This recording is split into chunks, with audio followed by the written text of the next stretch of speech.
Good morning, Cedar Grove Christian Church. I hope that you're having a great week so far. It's the first day of the week, and it's going to be a beautiful day, at least the first day of the work week. This morning, as we dive into our series through Psalm, we're going to be in Psalm 77, which in many Bibles is entitled A Confidence in a Time of Crisis. As the psalmist writes these words, he is going through a time of doubt and a time of fear.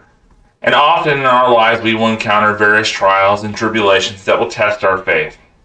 Let us notice this morning how this writer of the Psalms wrestles with his faith. Join with me in Psalm 77. I cry aloud to God, and he will hear me. I sought the Lord in my day of trouble. My hands were continually lifted up all night long. I refused to be comforted. I think of God, I groan. I meditate and my spirit becomes weak, Selah. You have kept me from closing my eyes. I am troubled and cannot speak. I consider days of old, years long past. At night I remember my music. I meditate in my heart, and my spirit ponders. Will the Lord reject forever and never again show his favor? Has his faithful love ceased forever? Is his promise at an end for all generations? Has God forgotten to be gracious? Has he in anger withheld his compassion, Selah? So I say, I am grieved that the right hand of the Most High has changed.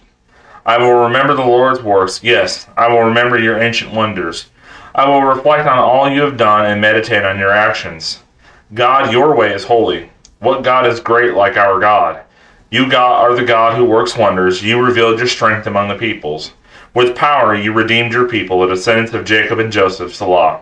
The water saw you, God. The water saw you, it trembled. Even the depths shook. The clouds poured down water, the storm clouds thundered, your arrows flashed back and forth.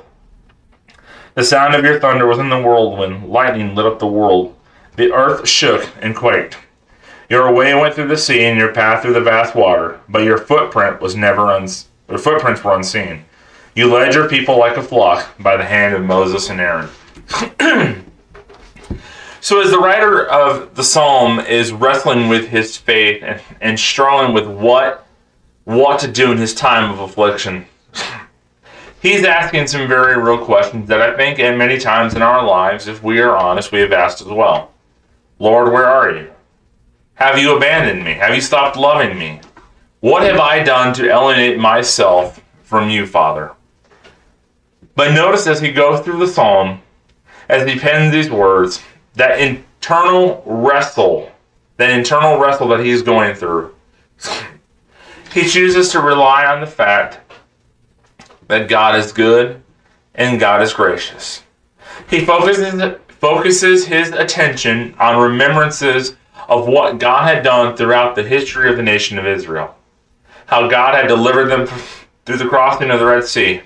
How God had delivered them from the slavery of Egypt. How God had led them out of the famine in the land of Canaan into Egypt while Joseph was in power. How God had then made a promise to Abraham that they would be a fruitful nation. As he's reflecting on the history of the nation of Israel and the power that God has demonstrated throughout the nation's history, he takes comfort in the fact that God is always in control. He takes comfort in the fact that God is always taking care of his people. I don't know what you may be going through this morning. I don't know what challenges or difficulties you may be facing. But the reality is that you can have confidence no matter what crisis you find yourself in, because ultimately Yahweh is always in control. Your Father in heaven, who loves you very much, is always seated on his throne. He is always in control of every situation. And sometimes that idea of the sovereignty of God escapes us because we see the success of evil people. We see people who are normally good of health become sick and in being in need of a doctor, and we wrestle with the difficulty of why these things are allowed to happen if God is sovereign. But we have to also understand that we live in a fallen world. We live in a creation that has been subjected to futility according to the Apostle Paul in the book of Romans. And because of that, disease, death, and difficulty entered into the world.